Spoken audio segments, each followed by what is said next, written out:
y de decir vale la pena, como dice el lema de este festival, las historias continúan.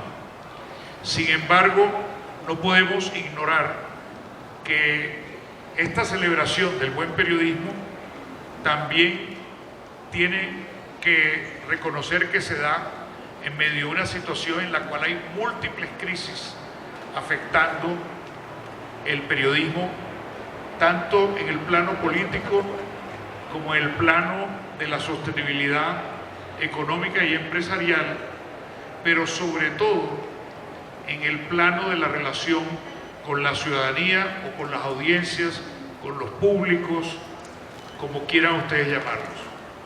Todo ello, pues, atravesado por la disrupción que produce la entrada desde hace ya un par de décadas de las tecnologías digitales que se están multiplicando cada vez más en sus posibilidades, en sus variantes, dando al mismo tiempo nuevas oportunidades, pero también nuevas amenazas. Tenemos un panel de lujo para entrar a hacernos la pregunta de cómo debemos entender el periodismo y su historia en medio de las mutaciones que se están produciendo en cuanto a los modelos tradicionales y los paradigmas con los cuales las concebíamos.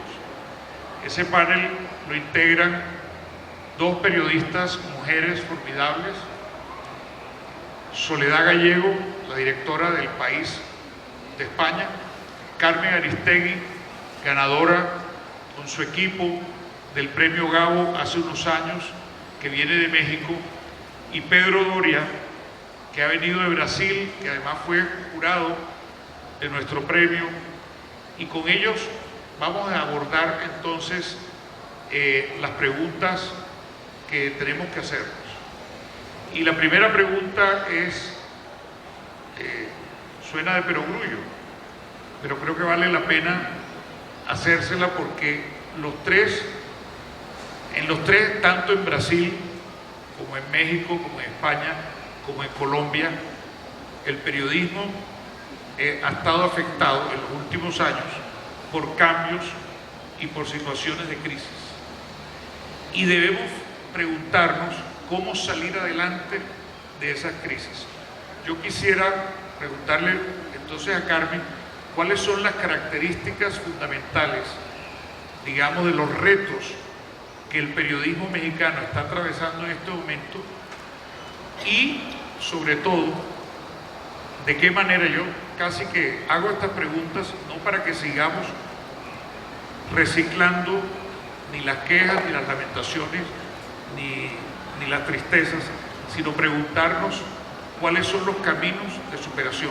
Pero es interesante que revisemos, en tu opinión, cuáles son los factores fundamentales, los retos principales que atraviesa el periodismo mexicano en este momento, de camino a hacerse la pregunta: ¿el periodismo para qué? ¿Para qué vale la pena hacer periodismo? Carmen.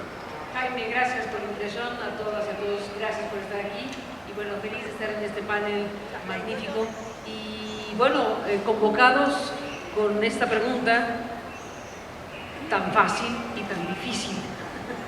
Así que bueno, cuando lanzas esta provocación de periodismo, ¿para qué? Pues es como preguntarse: democracia ¿para qué? Libertades ¿para qué? Las cosas esenciales ¿para qué?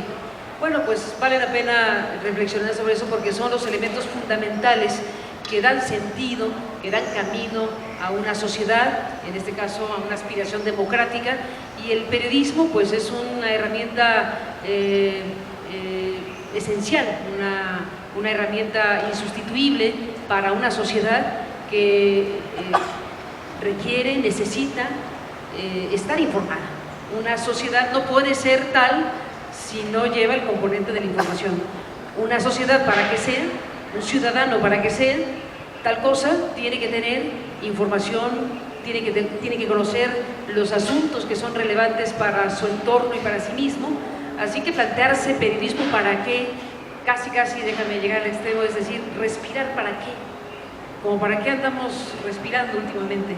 Pues es algo esencial, es algo consustancial a los seres humanos, la comunicación, Y el periodismo es una parte importante de esta cuestión consustancial de los ciudadanos y en este caso de una construcción política que es la aspiración democrática, como digo. Aquí, en este magnífico lugar, estoy viendo rostros entrañables y queridísimos como Rosen Talardes, como Mónica González, como Carlos Fernando Chamorro, como ustedes mismos aquí, y los veo y digo, pues ahí está la respuesta. Ahí está la respuesta, por supuesto Soledad, por supuesto Pedro, todos los que están aquí como este lujo de Festival Gabo, son la respuesta a la pregunta de periodismo para qué. ¿Periodismo para qué? Periodismo para investigar y saber y comunicar de las atrocidades de una dictadura como la de Pinochet, por hablar de la queridísima Mónica, que ha sido un baluarte en su país precisamente para informar, para que la gente sepa, para que tengas las herramientas de conocimiento de algo que forma parte esencial de tu entorno, de tu presente y futuro.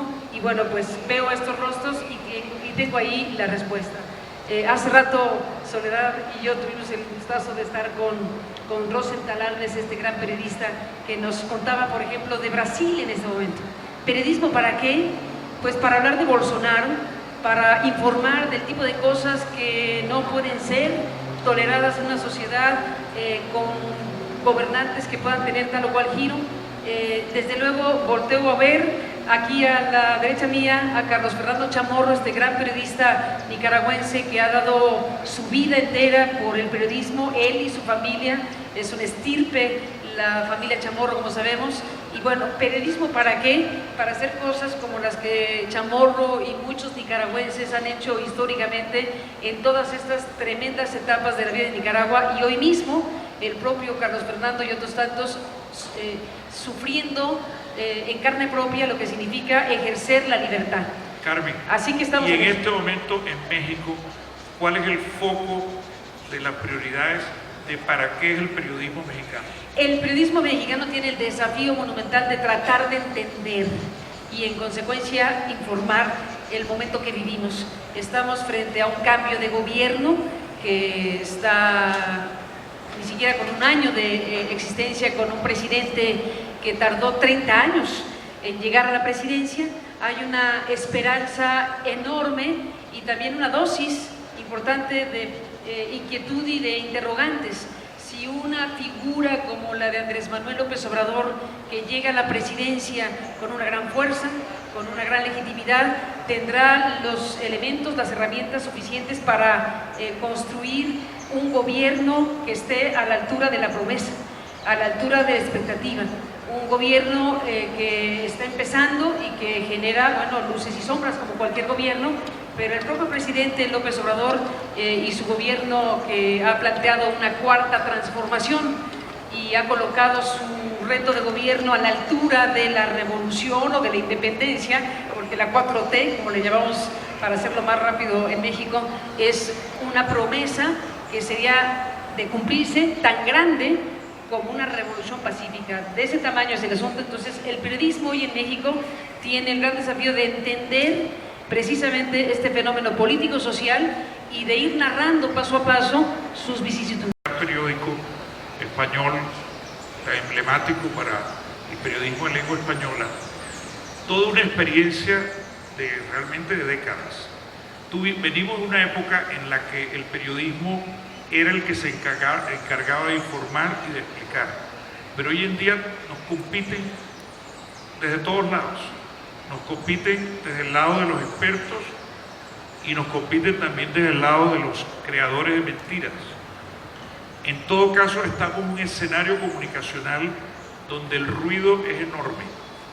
¿Tú cómo entiendes, capitalizando la experiencia de tantos años y aceptando que ya el periodismo no tiene esa exclusividad o esa primacía en la información y en la interpretación o la explicación, que sin duda son una necesidad pública? ¿Cómo entiendes que nos corresponde o para qué es el periodismo y para qué va a ser el país en esta nueva etapa? Muchísimas gracias por la invitación, muchísimas gracias a ustedes. Carmen, un placer estar contigo, Pedro. La primera sorpresa, tú te llevaste una sorpresa que me nombraron directora, yo también. nos llevamos los dos una sorpresa, pues no lo teníamos previsto ninguno de los dos. No, pero cuando tú dices cuál es la situación, yo de verdad sigo creyendo, cuando tú dices el periodismo ya no es el instrumento, por lo menos tiene que competir con otros muchos instrumentos para ayudar a formar ciudadanos capaces de tomar sus decisiones. Yo creo que sigue siendo el periodismo, yo creo que sigue siendo el periodismo el único instrumento, la única herramienta capaz de hacer eso. No creo que los otros sistemas de comunicación, Twitter, o Instagram, o Facebook, todos los otros instrumentos de comunicación que existen son eso, instrumentos de comunicación, pero no es periodismo. Periodismo para mí tiene otros requisitos. No es la pura noticia. Yo comentaba que el otro día cogí un ascensor a una planta en Madrid, a una planta 22, y el ascensor me dijo, según llegaba, te lo juro, que el ascensor decía cómo iba la bolsa, qué es lo último que había dicho Trump, cuál era la última decisión de la Unión Europea y cuál era la posición de Boris Johnson y del tribunal. O sea, eso es imposible competir con eso. Si el ascensor te da la información, ¿qué más quieres, no? Cuando llegas al piso 22, ya te lo he contado. Pero eso que te cuenta el ascensor no es información, te está dando la pura noticia. Yo cuando llegué al piso 22 no estaba mejor informada y era mejor ciudadana y tenía más instrumentos para defenderme que cuando estaba en la planta baja. Tenía una serie de datos inconexos, pero no tenía información. Y el periodismo lo que te da es la información, no te da la pura noticia, te da el contexto de esa noticia, el por qué se produce esa noticia, el por qué los otros elementos que se relacionan con eso que ha sucedido. Todo eso es la información. Y la información es lo que necesitan los ciudadanos, no la pura noticia, sin más. Es una acumulación, una avalancha enorme de noticias, una detrás de otra, no te va a hacer más hábil para enfrentarte a una sociedad en transformación. Es la información la que te va a permitir hacer eso, y eso hay que hacerlo, desde mi punto de vista, con instrumentos profesionales. Eso no es una cuestión de comunicación, de yo te lo cuento a ti, tú me lo cuentas a mí, y tenemos una opinión cada uno, o no. No es eso, periodismo no es eso. Periodismo es comprobación. Periodismo es ser capaz de conectar elementos que no parecen conectados, pero que sí que están y que es necesario que los ciudadanos lo sepan, que forman parte de un conjunto. Por eso yo estoy tan preocupada cuando hablan ahora de las fake news, de las noticias falsas, porque noticias falsas han existido siempre. No solo es una cosa nueva, en el siglo XVIII había noticias falsas en pasquines, en el siglo XIX, en el XX. Pero lo que es nuevo en el siglo XXI es que eso no se organiza, eso no son noticias falsas que se producen de una manera esporádica o que se producen de una manera no intencionada, sino que alguien en un momento dado pone en circulación un bulo, pero bueno, es alguien que ha puesto en circulación un bulo. No, ahora es una estrategia de desinformación. Una estrategia de desinformación que lo primero que necesita es desprestigiar el periodismo. Decir que el periodismo, lo mismo dice una cosa que dice la contraria, que el periodismo da noticias falsas, que el periodismo da lo mismo que una cosa que otra. No es verdad. Es una estrategia de manipulación. Hay una estrategia deliberada de desprestigio del periodismo, por ejemplo, en el caso de España y de Europa, ¿está claro? En todos los lados. Yo creo ¿Tú que también en México lo percibes así?